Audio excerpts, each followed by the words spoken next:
I remember growing up and reading about the deaths of women and young girls and the ways in which they would have been killed. Sometimes not even doing anything out of the norm, things that you should, as a person, have the right to do. Not sometimes existing in your own private space, and then someone breaks into your house and murders you or sexually assaults you. And these are the realities of women and girls.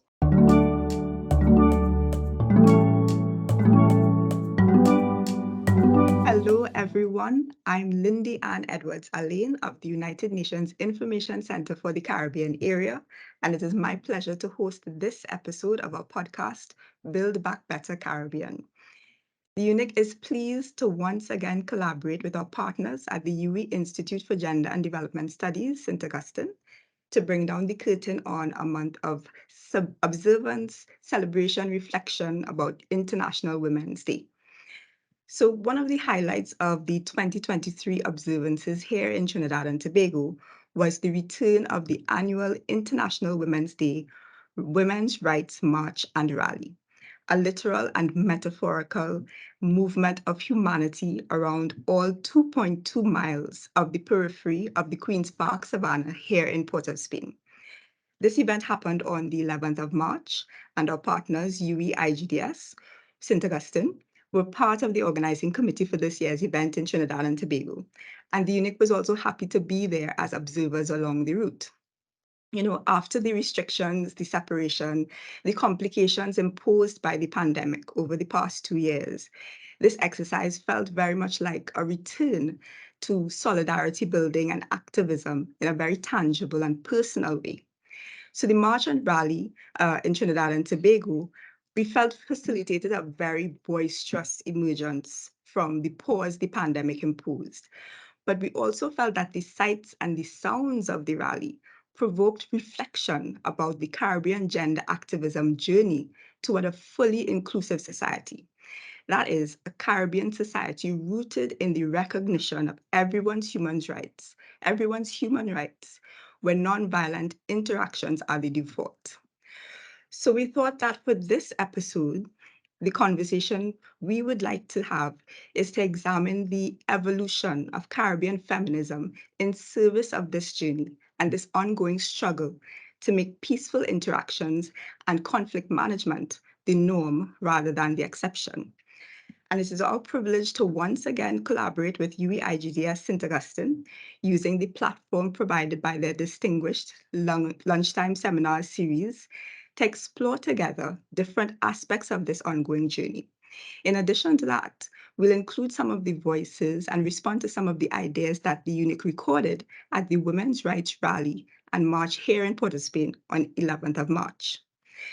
So, to guide us through this conversation, we are very excited to have with us two amazing activists. First in studio, the incomparable Jacqueline Burgess. Jackie describes herself as a feminist activist.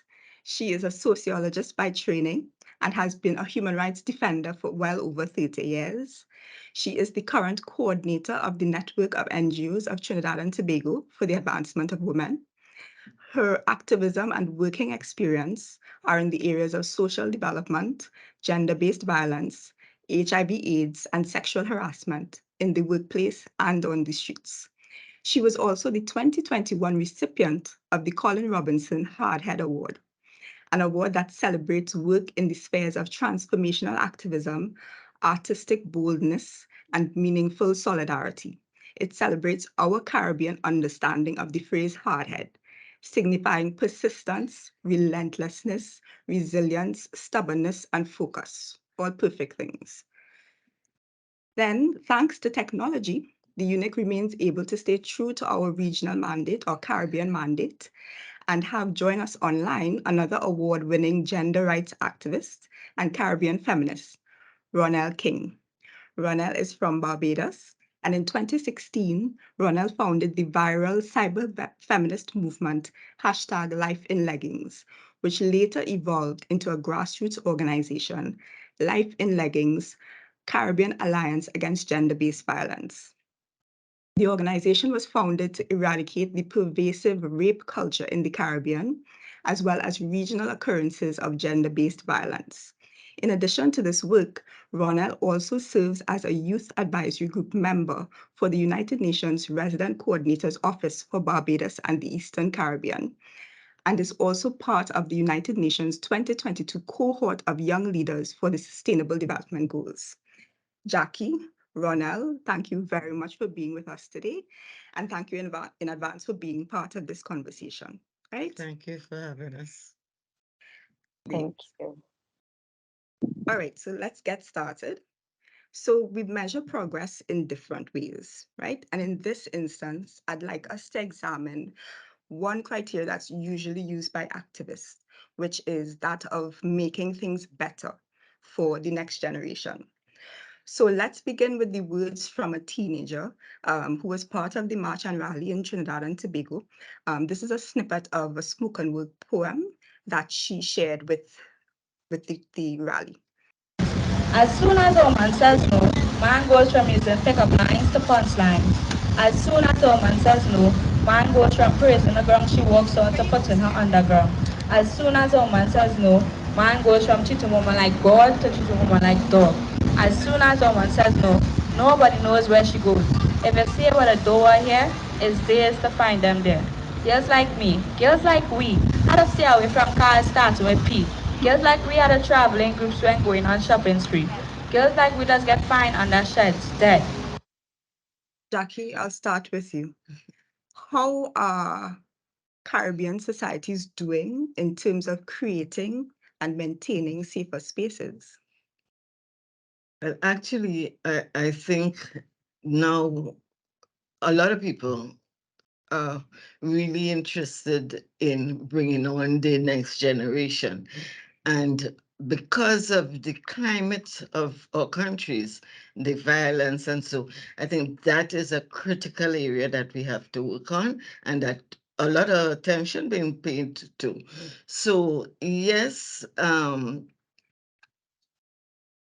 women, well, young women at that, are being encouraged to take care of themselves, to know their surroundings, know what they're getting into, rather than just have the free will.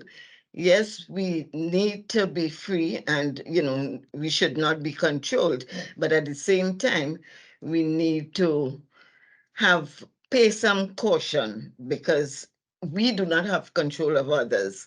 So we tend to, well, not school, but encourage the young ones to be aware of their surroundings. Look at, let people know where you are. If you're in company, that you stay within the group. If you, if one person want to go and vomit, everybody going.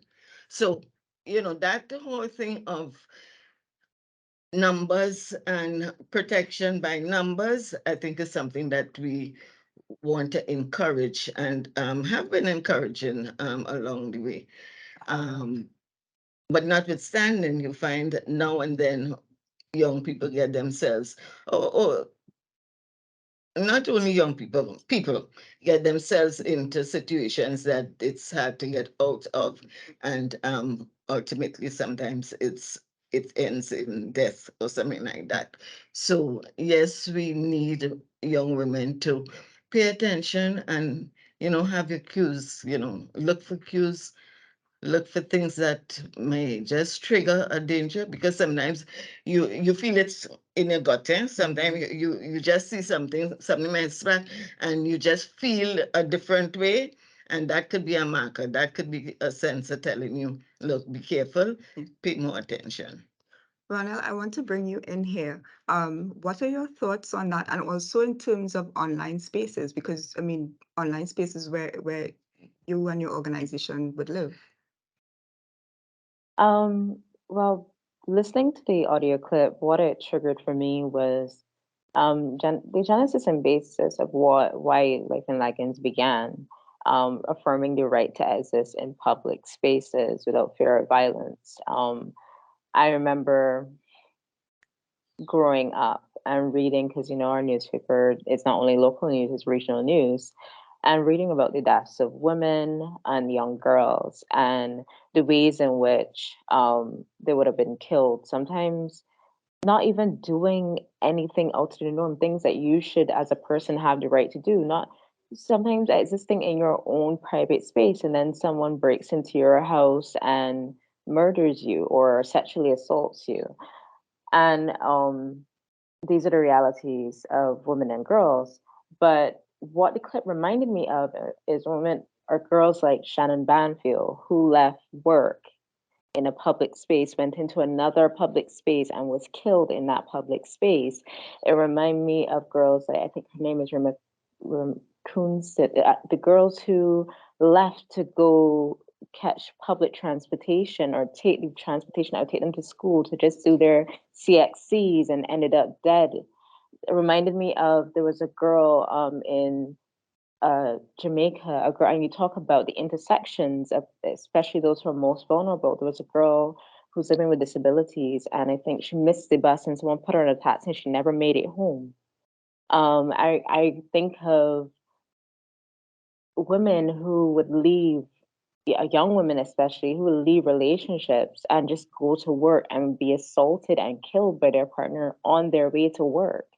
And these are the issues that the girl who's reciting the poem, she's talking about the right, you have the right to exist in these public spaces. Even just saying no to sexual harassment could incite such a violent response from men, which is why women do things like give them fake numbers or, to try to protect themselves because they know how violent it can become.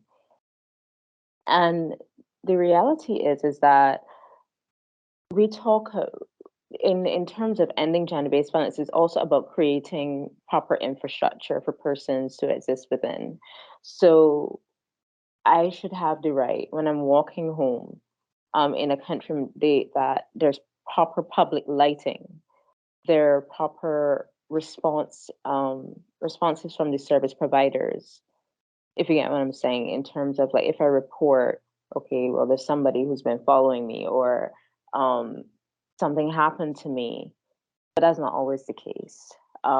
Even just these things happen in such broad daylight. I'm thinking of this case of this girl that happened in Barbados. She was walking between this track that there was a public building, it's not far from me, and a polyclinic, a small track between a very busy building.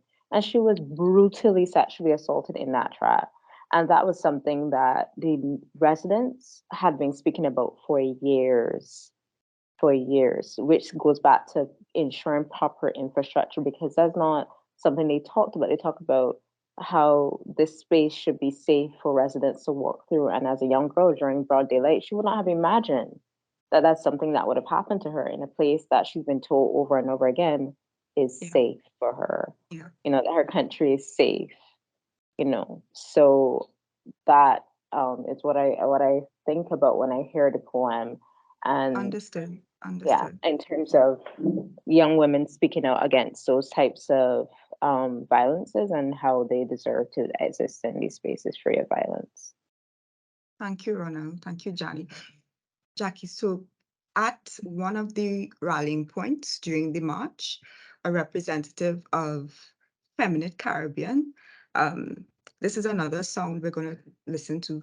So Feminist Caribbean, as you both know, is a gender justice NGO based here in Trinidad and Tobago. Need to educate both girls and boys about menstruation. So we break this stigma and discrimination. Let's say it one more time. We need to educate both girls and boys about menstruation to break that stigma. We also need to talk about our relationship dynamics and how to navigate consent. I'm going to say that one more time. We need to teach our boys and girls how to navigate consent. Did we get that, everybody? So I want to tie in what we were talking about earlier. We are talking about the infrastructure of public spaces and the fact that people should feel, women and girls, everyone should feel, should have the right to feel safe in these spaces. We're talking now about education. It's another public right, and comprehensive sex education. So, question I want to throw to you both. I'll start with Ronelle, and Jackie, I'll then come to you. What is the connection between comprehensive sex education and safer spaces? Wow. Take your Well, time. I think understanding bodily autonomy, understanding your right to say no, understanding that persons can't simply do to you as they wish and as they will. Um, that's the connection that I'm drawing right now. I find when we talk about comprehensive sexual education, it stirs up a lot of feelings for me as a young activist, because I know the pushback against comprehensive sexuality education, but it is empowering for young people to know again about their bodies and to know about their bodily autonomy. Um, when we have conversations around consent, I find that there is that gray area of sexual coercion that we're not teaching our young people. When a lot of the experiences of girls, especially, well, not just girls, but young people in general, because we could talk about boys as well, when it's a lot of it has to deal with sexual coercion. And when we don't have those conversations, um, they when they're navigating their life, it's only when, let's say, they become adults and they learn about consent and they know that this was not something that they gave enthusiastic consent to, that they realize that they were violated. I'll just pause there and I'll let Jackie No problem. I mean, Jackie, speak, and then you can pivot back to me if anything. no problem. I mean, Jackie, you've been an activist for a very long time. This is not long. I know this is something that has probably come up time and time again. What are your thoughts on making that connection, communicating about that connection? Yeah. It's so very important, and there's so much misinformation outside there that, you know, if it's systematized and taught properly, that everybody would benefit. But we have this notion that if you teach young people about their bodies, that they'll go and have sex, which the research shows that is totally different. It's the opposite. Because they are informed, they are now able to not do risky things to get themselves knocked up, not to do things that would endanger their lives, and not to put themselves in positions of danger, because as well, you're teaching boys and girls. And if both of them understand what is the nexus, what it is we are talking about, that they'll both act responsibly. But if they don't have a clue, they'll experiment. And that is what we want to avoid. If you teach and they understand, then you avoid such risky behaviors, which will take them down a kind of road that we really don't want. So it is really important that we come to terms that this area of education is important. We need it, and that get yourselves ready to impact it. But apart from, education that may be offered by NGOs and so on, have we made any progress in terms of it being in schools or a part of the curriculum? Well, that has been for a long time. They've been trying to get it into the school as an area. So you would find, and again, depending on who is running the show, that you have people come in and would talk about it. But over the last year or two, the under the Spotlight initiative, the IGDS too, I think, is part of that process, and the Ministry of Education is kind of developing a curriculum and so to get it into schools. I think right now it may be in its testing stages and leading to training of the teachers, because that was one of the reasons that they would not teach it in school. Or the teachers not equipped to do that. I mean, you can be a woman, you're not equipped. You must have some sense of what we're talking about. So now they have developed the modules. There would be training, and I really look forward to it being in the schools, and our young people benefiting from not just their peers who may not have the information, but something that's coming from a space of research and sound information. That's right. I mean, Ronald, I'll throw it back to you if you want to. I know the online space is a source of information for young people now. It's probably one of the primary sources of information for them. Everything is Google. Everything Google is the best Google. friend. That's right. Any thoughts on comprehensive sex education and online spaces, or in general in terms of getting it into schools regionally? Mhm.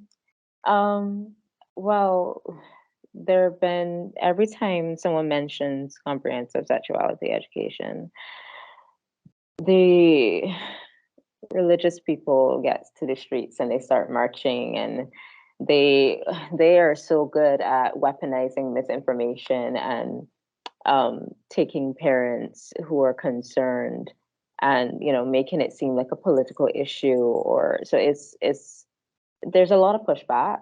But from my understanding, it's basically that the Ministry of Education has seen the importance of it. They want to get it into the schools. It's obviously much pushback. It's about doing a lot of the work as they can to just pass it. And the parents would just have to accept it. That's, I guess, they've acknowledged that's the approach they're going to have to take. That trying to get everybody on board is not working.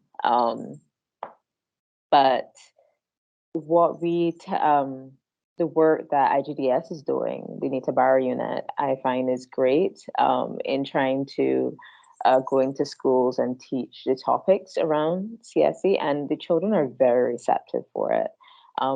I volunteer with their Passwords project, which talked about dating violence and online abuse for teenagers, especially. And they had so much information. In fact, they ended up bringing us back more than once to talk about the topics of CSE, because what Jackie was saying, the guidance counselor was saying that she was not equipped to have these conversations, that they would ask her these questions, but she just didn't know how to answer them. And I found that to be, quite upsetting.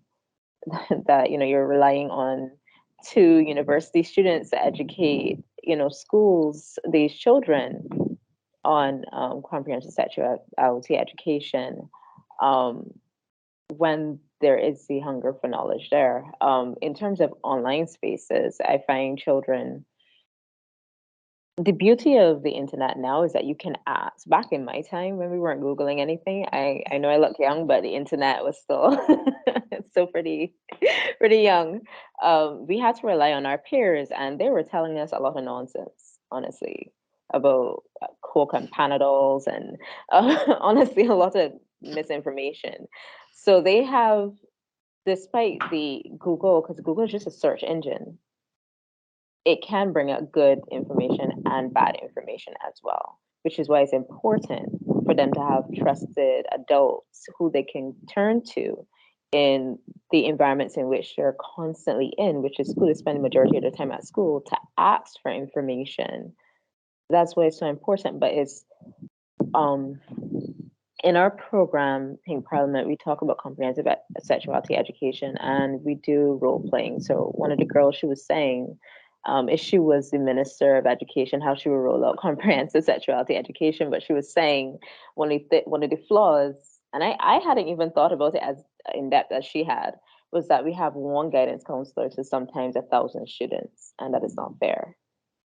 that you don't want to you don't want to sacrifice the health of one person to, to provide assistance to the health of all these people. So you need to increase the guidance counselors, especially, but also the social workers as well, because after you give them guidance, what happens when, someone confides in you something and now you're not equipped to deal or take action, um, in the instance that, there's something that needs action taken on. So, yes. It's a lot. Okay, so let's hop to another question. Once again, at the March, UNIC was able to speak with several participants there. And one of the questions we asked them was, in addition to themselves, who else they thought should be there and why? And a recurring response was men. They thought more men should be there. So, a question to you both. When women say we want men as allies, what do we mean? Jackie.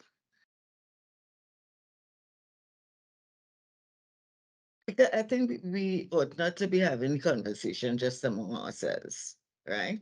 There are men who identify with the struggles of women and want to help.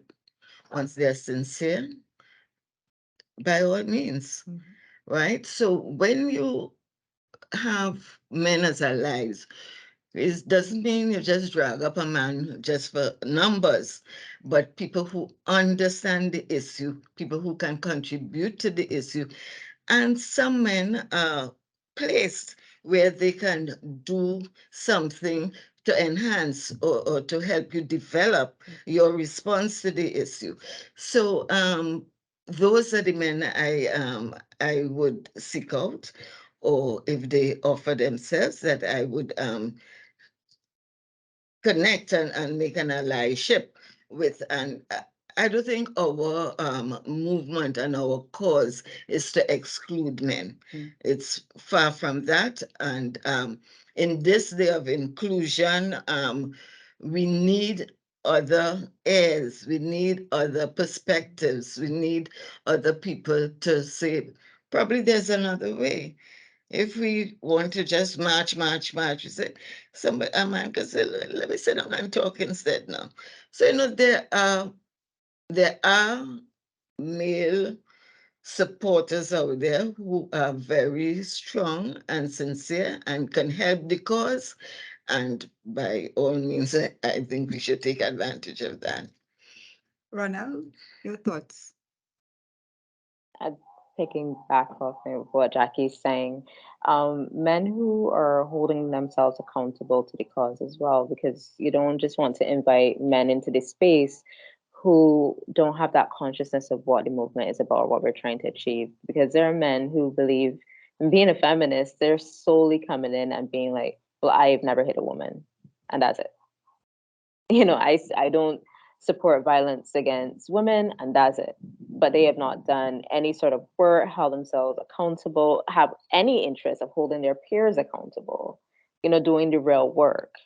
And I find there are some amazing men in the movement, men like Amilcar, and men like Marcus Kassoon, who are doing excellent work in the areas of men and masculinities and showing young guys how to, join the movement and be supporters in meaningful ways, right?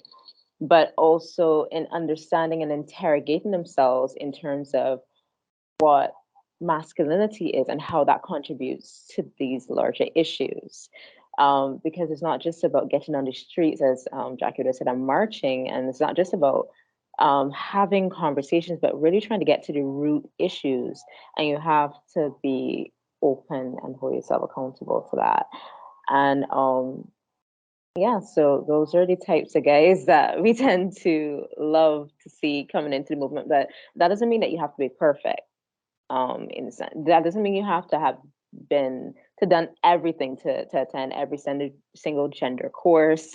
Once you're open, you're willing, and you're willing to hold yourself accountable, do a self-reflection, and you understand what the cause is about. Yeah. Okay.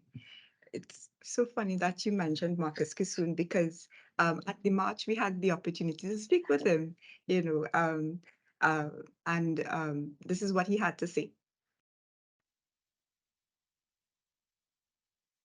You know, interestingly, I would have loved to see a collective of Caribbean men, right? Men from the police, men, you know, men from civil society, men from states coming out and using this opportunity to not just celebrate, but like I said, to listen to the messages, right? And not to be rooted in a kind of here and now, but to understand the histories of our women. I want to see more men understanding. And I think if men stop and listen and push through the discomfort, like myself, I wouldn't say this was an easy journey. As a man, as a privileged young Indo-Caribbean male, I could have stayed away, right? But we have to listen to the messages of women if we don't want to repeat what the forefathers have done, right? We don't want to repeat struggles of the patriarchy.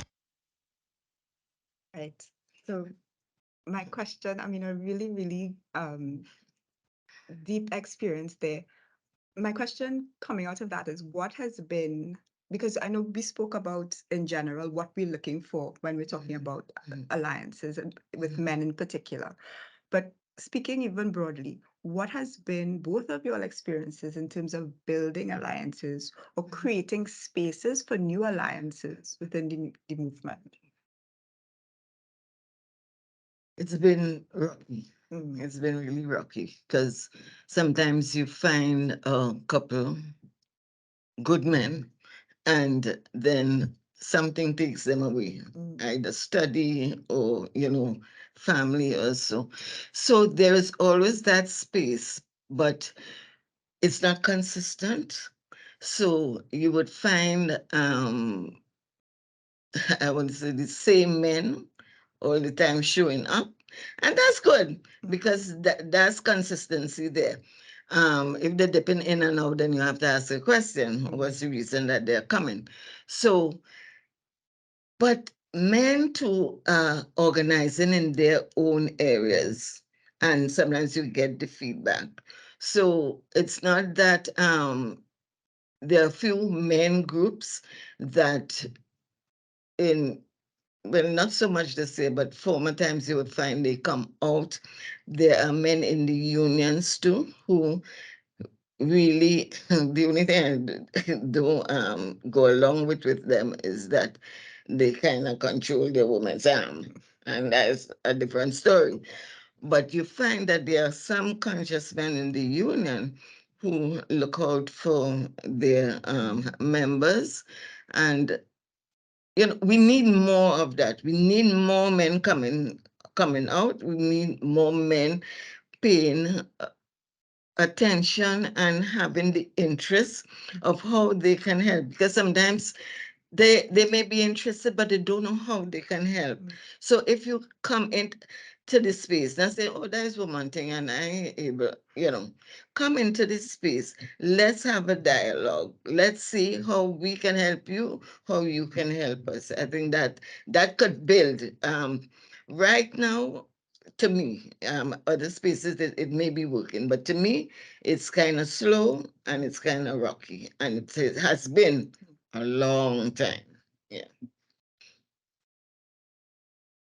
I would echo the same sentiments. It is an interesting journey, but what we found is that we were having issues in terms of the same guys, and when they're busy, because they're busy, everyone's seeing their potential and needs them, for their movements too, and I can't blame them. Because we find sometimes you have a guy who is excellent on a particular topic, but then when it comes into another topic, it's like there's a disconnect. He doesn't see how they're all connected. For example, a guy, let's say in the union, would champion, women have the right to exist in the workplace without fear of sexual harassment. But then when he talks about street harassment, he's like, well, would they look for that? And you're like, you're like, how, you get what I'm saying? It's sometimes it's you're like, Blindsided. okay, You're right. How you could not see the two. So when you can have guys that are very knowledgeable, you want to snatch them up. So what we found to do was we looked for the potential in a lot of young guys who really needed the training. And we took those same guys, the same Amilcar, the same Marcus, and we asked them to train the younger generation of men to get them into the spaces that they're in, so that they could continue to work. So no, we're not suffering a shortage of men, and to continue that work so that we could build that stronger alliance so that the men that we're looking for to come out and help, they have a holistic understanding, they understand the intersectional framework we're working with, they understand the wider issue, and that they're not spotty. If I may, Yes. I think you find some men, well, lately I've been noticing this. Some men are coming together, but they don't want women in the space. Mm. How would you understand us if we're not there? Mhm. Right? Mhm. So it's not that we're coming to take over your space, but again, the dialogue has to happen so that we both understand where we're coming from, how we can adjust, how we can fix what you see to be a pushback or a big wall. Yeah. We must talk to each other, and I think that is a gap or a lack that we have to fill. Yeah, Understood. unfortunately, these spaces that tend to shut out the women, I find that they end up becoming a stumbling block for um, the harmful masculinities that we talk about. Like they start off with the best intentions, but then they devolve into like this for lack of a better term, pissing match for men. And then it becomes a very misogynistic space. I'm not sure if that's the spaces that you're talking about because they don't have women's input. So then they end up speaking on behalf of women. And a lot of the guys don't have an understanding of, again, what women are talking about or the issues that they're facing. Um, so that's some of the realities that we have here. Okay. All right. So let's listen to this. Thank you both for that input. Listen to this final sound from the march and rally. Do not underestimate how silencing yourself and your voice is a learned behavior. My first question is silence still the default? Is it still the default behavior? Don't think so, and I don't think it should be. I mean, unless you make that sound, who knows what's happening with you? So being silent, you is kind of like disenfranchising yourself, and you don't want other people talking for you. If something is happening with you, you are the rightful person to, and this is why we encourage people to speak up, stand up, speak out, because I cannot know what is going on with you, either in here or in here. So it's, you might, even if you relate a situation to me, the way it resonates with you and how you can relate it would be completely different from my articulating it. So silence cannot be a default. Silence is not a position for anybody to take. That's it. Ronelle. Yeah, I'm reminded of that quote that says, your silence. I'm paraphrasing, of course. That with your silence, they can kill you and say that you enjoyed it. They could speak on your behalf. They could say, they could speak for you. Silence is Um, consent. be- because you never said anything. No one can hear your story and hear how your perspective of that situation was. And we see that in our history books. How they rewrite genocides and speak on our behalf and that kind of stuff. But I think adding to Jackie's point, it's very important as well for the society to be receptive of people speaking out because that's the issue why they're not speaking out. If you're encouraging me to speak out, to name names of perpetrators, but then when it's somebody that you like, and then you turn on me because you can't imagine that this person could be a perpetrator, why would I feel comfortable ever speaking out again? Or if I speak out and you didn't like the way that I spoke out because it was inconvenience to you, you probably wouldn't have spoken out in that particular way. You spend more time policing me than listening to me. Why would I want to speak out? Or what message does that send to survivors, you know?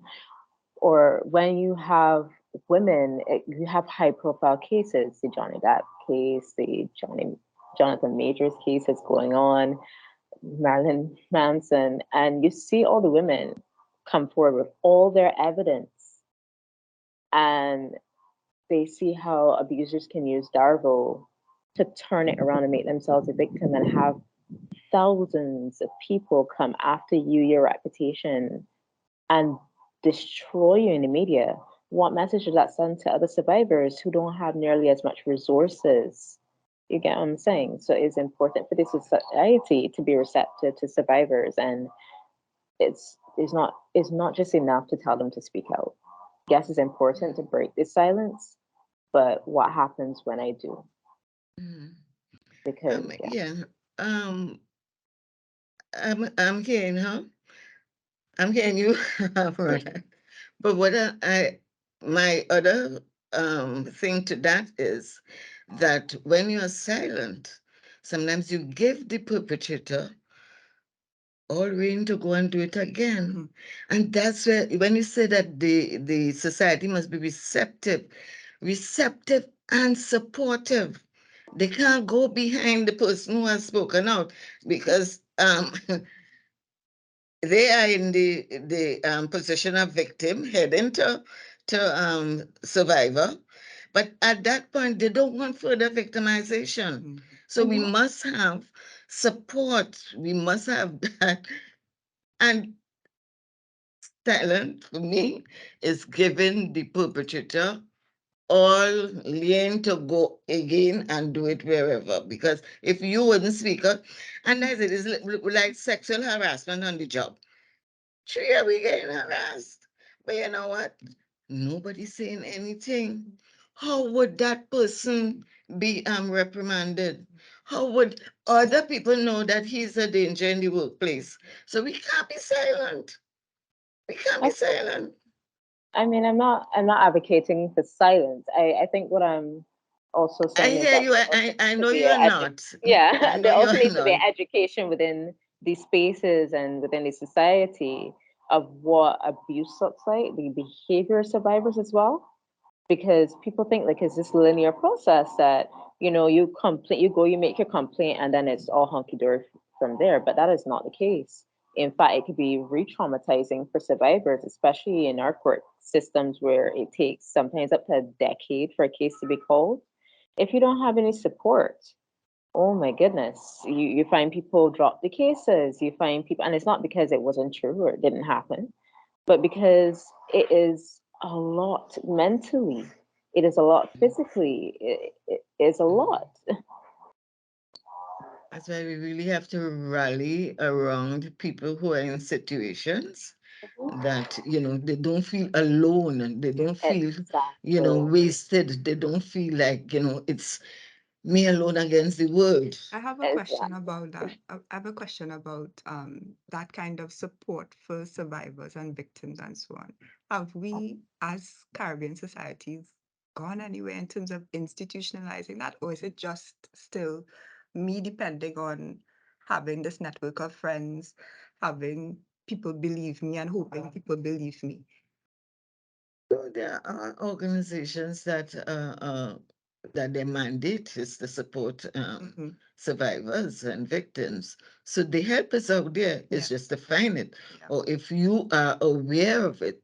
So that's the other thing. Sometimes the work we do is our secret, and we try to keep it within. So it's not that the help is not out there. It's just that organizations too have to showcase what they're doing, how they're doing it, and people have to know how to reach you. So, I think it also relies in our in our civil society organizations. One of the biggest issues we struggle with is lack of funding. Unfortunately, we don't have, in some cases, like I see in other organizations overseas, they may have victims advocates who are employed full time, like that is their job. They have resources. We have a lot of volunteers, and these people have their own jobs, they have their own lives, and so they're not always as consistent. But that doesn't mean that there's not support there. They're grateful to all the victims advocates who can give up their time and do give up their time, what little time they have to give. But it's not, the infrastructure is not there as you need it to be. And then sometimes those persons become frustrated because they're also getting a lot of backlash within the system. Like the police sometimes are not fond of victims advocates.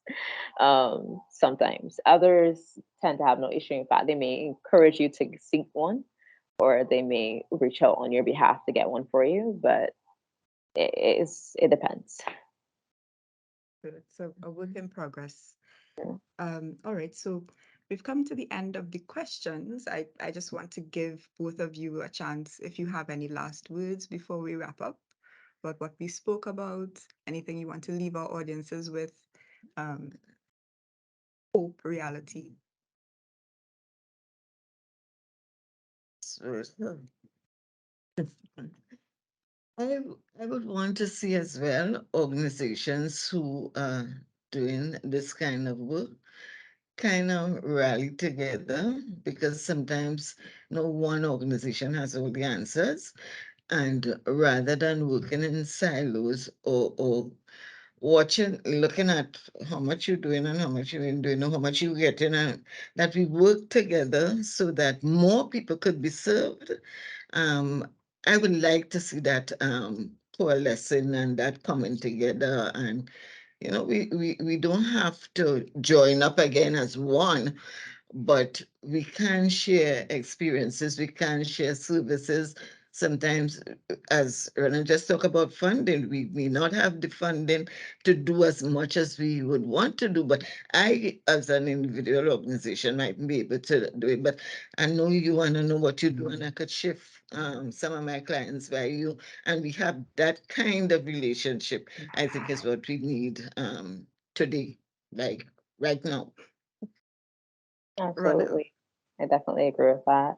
I think the thoughts that I want to leave, um, is going back to the point of comprehensive sexuality education. I think that is very, very important, and it is very necessary, not just in terms of what the youth do with each other, but how they may become prey to other persons because they don't necessarily have the knowledge about themselves, their bodies, and the happenings around them. We have a culture that's very high in terms of child sexual grooming. And these are conversations that I find the adults are not having enough. And if we're not gonna have to, address it really amongst ourselves, the least we could do is give our children the tools to be able to advocate for themselves and to push back and to be able to know where to go, who to speak to. Because let's say me, I'm personally being, let's say, abused or preyed upon, and let's say, I don't know, I can't go to my parents. I don't feel a safe space there. Well, I know that this is wrong. I know I can go to the police. I know I may be able to go to a teacher at school. But if I don't talk about it, if I don't, they don't know that this is an issue at all. You know, who are they? How are they going to advocate for themselves? How are they going to speak up? How are they going to break their silence? So we need to again prioritize this issue. I think what we need to do is take ourselves out of the issue and recognize that this is something that's important for children. And as good parents, good guardians, good people who care about the youth, what's the harm in educating you to protect themselves, Jackie, Ronald, thank you very much for leading us, guiding us through this conversation. Sincere thanks to our partners at the UWI Institute for Gender and Development Studies in St. for their collaboration and for graciously allowing us once again to take over their lunchtime seminar series. And sincere thanks to you all listening and our viewing audience now. This podcast is produced and presented by the United Nations Information Center for the Caribbean Area, the voice and the face of the United Nations in the Caribbean. We hope you've enjoyed this episode.